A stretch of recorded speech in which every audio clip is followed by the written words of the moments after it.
नमस्कार, बहुत स्वागत है आपका। आप देख रहे हैं शिव पुराण उपाय। अगर आप हमसे अभी अभी जुड़े हैं तो प्लीज़ चैनल को सब्सक्राइब कर लें और पसंद आए तो वीडियो को लाइक करें। कमेंट में हर हर महादेव जरूर लिखें। बसंत पंचमी शुभ मुहूर्त क्या है और कैसे ज्ञान के वरदान के लिए अपने बच्चों की पढ़ाई में वो बेहतर करें, इसके लिए एक छोटा सा प्रयोग करें। तो चलिए शुरुआत करते हैं, वीडियो के अंत तक बने रहिएगा।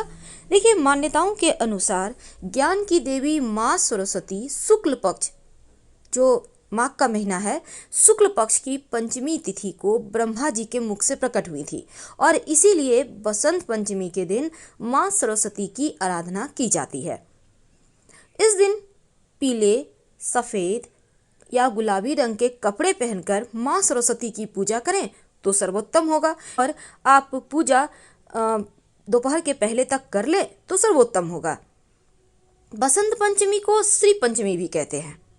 इस दिन माँ सरस्वती, जो विद्या की देवी हैं, उनकी आराधना की जाती है। अब आपके घर में कोई छोटे बच्चे हैं, उनकी पढ़ाई लिखाई आरंभ करने के लिए कोई नई आप कला की शुरुआत करना चाहते हैं तो ये दिन सर्वोत्तम माना जाता है, क्योंकि इस दिन कई लोग गृह प्रवेश भी करते हैं।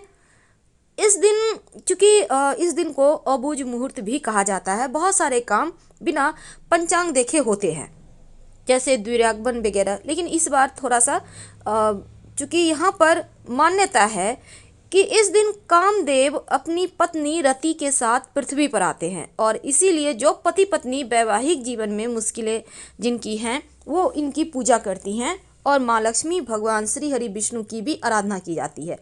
चूँकि ज्ञान की देवी माँ सरस्वती शुक्ल पक्ष की पंचमी तिथि को ब्रह्मा जी के मुख से प्रकट हुई थी, इसीलिए इनको प्रसन्न करने के लिए ये दिन सर्वोत्तम है। इस दिन आप विद्यार्थी हैं, बड़े हैं, पीले बसंती सफ़ेद वस्त्र पहने, फिर पूरब या उत्तर दिशा की ओर आपका फेस होगा। अब बैठ जाइए अपने घर के पूजा स्थान पर ही, या आपने जहाँ भी मूर्ति या तस्वीर रखी है। अब माँ सरस्वती को पीला वस्त्र बिछाकर आसन दें, उन पर स्थापित करें। आपके घर में तस्वीर होगी, फोटो होगी, उसी को कीजिए। अब माँ को रोली, मौली धागा और केसर, हल्दी, चावल, पीले पुष्प, पीली मिठाई, मिश्री, दही, हलवा, आपके पास जो भी है कोई भी वस्तु अर्पित करें। इस दिन बैर वही आपको पता है ना, बैर, उसको भी अर्पित किया जाता है माँ को। और आम की मंजरी अर्पित की जाती है, गेहूं की बालियां भी अर्पित की जाती है। माँ सरस्वती को सफ़ेद चंदन और पीले सफ़ेद पुष्प भी आप अर्पित जरूर करें। अगर आपके घर में केसर डालकर खीर बनाकर माँ को भोग लगाएं और बच्चों को खिलाएं तो आपके बच्चे बुद्धिमान होंगे। माँ सरस्वती का मंत्र है ओम ऐं सरस्वत्यै नमः। ओम ऐं सरस्वत्यै नमः। इस मंत्र का जप करने से आपकी पढ़ाई लिखाई में जो बाधा योग है ना, वो समाप्त हो जाता है और बच्चे खूब पढ़ते हैं। इस बार बसंत पंचमी के मौके पर दो बहुत ही खूबसूरत से योग बन रहे हैं, जिसके कारण आप कोई भी शुभ कार्य कर सकते हैं। खास तौर पर अमृत सिद्धि योग और रवि योग का संयोग इस दिन को और भी खास बना रहा है। अब बसंत पंचमी इस बार चूंकि रेवती नक्षत्र में मनाई जा रही है और इस दिन लोग पीले वस्त्र पहनकर सुबह सवेरे माँ की आराधना करें तो सर्वोत्तम होगा। वैसे तो जो बसंत पंचमी का पूजा का शुभ मुहूर्त है वो इस दिन हालांकि पूरे दिन रहेगा और दोपहर 11:30 से 12:30 के बीच ज़्यादा अच्छा मुहूर्त है, तो इसमें भी आप करें तो बेहतर होगा। अब आपके घर में बच्चे हैं, पढ़ाई लिखाई करते हैं, आप बड़े भी हैं, आप लोग भी ये प्रयोग कर सकते हैं। क्या करेंगे, आपके घर में केसर होगा, थोड़ा सा केसर ले लें, उसको थोड़े से पानी में भिगो दें।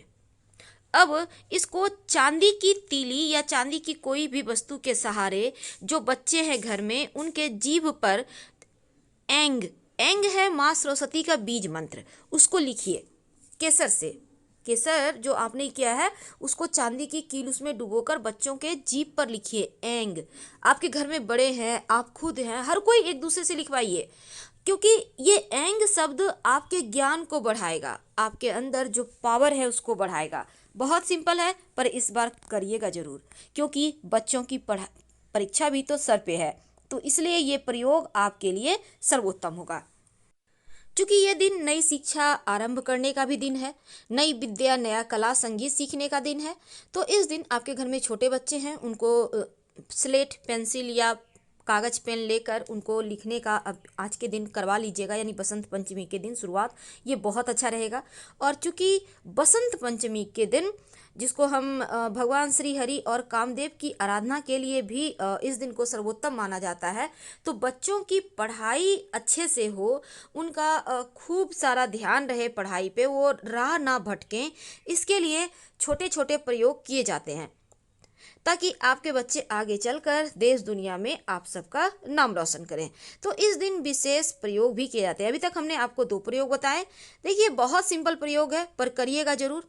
और देखिए, इस दिन मोर पंख का प्रयोग भी किया जाता है। देखिए, बसंत पंचमी चूंकि बहुत ही खूबसूरत त्योहार है, और इस दिन जो शिव जी हैं उनका तिलकोत्सव जो होता है ना, तिलक चढ़ी जिसको कहते हैं, वो भी मनाया जाता है। तो इस दिन भगवान कामदेव को भगवान शिव ने उनके गलत कामों के कारण भस्म कर दिया था, और उनकी पत्नी जो थी रति, अपने पति और भगवान काम को वापस पाने के लिए 40 दिनों तक कठोर तपस्या की थी। हालांकि इस अवसर पर शिवजी ने आखिरकार उनके अनुरोध को स्वीकार किया और पति को वापस कर दिया था। लेकिन इस दिन के लेके बहुत सारी कहानियां हैं। लेकिन जो बच्चे हैं, अगर इस दिन एंग शब्द का उच्चारण करें, माँ सरस्वती को बैर का भोग लगाए, पके हुए पीले फल, वैसे चावल का भी इस दिन भोग लगाया जाता है, और सरस्वती चालीसा पढ़ ले तो उनके जीवन, उनका भविष्य अच्छा होता है। अब यहाँ पर देखिए, बच्चों के कलाई में माताएं या पंडित जी के द्वारा माँ सरस्वती को कलावा अर्पित करके उनकी कलाई में जरूर बांधिएगा, ताकि आपके बच्चों की सुरक्षा हो और हर तरह से वो स्वस्थ और मस्त रहें। इसके साथ ही इस दिन आप, चूंकि भावनाएं बसंत पंचमी के दिन उड़ान भरती हैं, तो ऐसे में इस माँ सरस्वती की जो पूजा कीजिएगा तो उनको मोर पंख जरूर अर्पित कीजिएगा।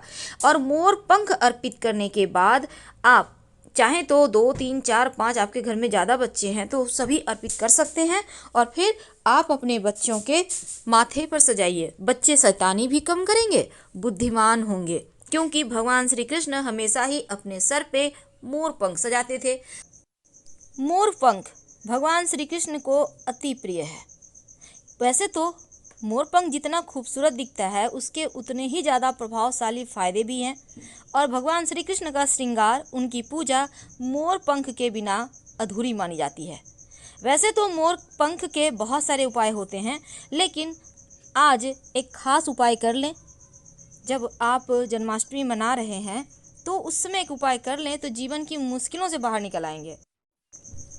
सबसे पहला, ग्रहों के अशुभ प्रभाव से बचने के लिए मोर पंख के ऊपर 21 बार जो ग्रह आपको परेशान कर रहा है उस ग्रह से संबंधित मंत्र बोलकर इसे पानी का छींटा दें।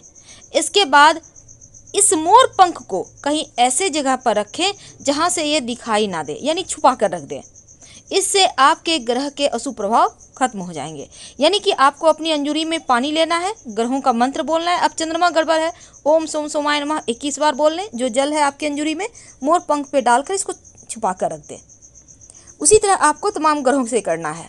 दूसरा, अगर घर में बार बार बाधाएं आ रही है, बार बार निगेटिविटी परेशान कर रही है, तरक्की में बाधा है, तब अपने घर के मुख्य दरवाजे पर अंदर की तरफ से गणेश जी की प्रतिमा लगाएं और गणेश जी के माथे पर 3 मोर पंख सजा दें। घर की परेशानी दूर होगी, तरक्की के रास्ते खुलेंगे।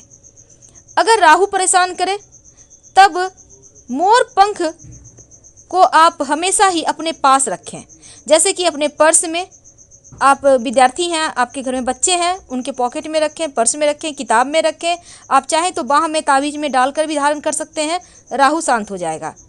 अगर बार बार बुरी नज़र लगती है तो घर के मुख्य दरवाजे पर या डाइनिंग हॉल में ऐसी जगह पर मोर पंख लगाएं जहां लोग जो आपके घर में आते जाते हैं पहले मोर पंख पर ही नज़र पड़े। ऐसा करने से नज़र दोष समाप्त हो जाता है।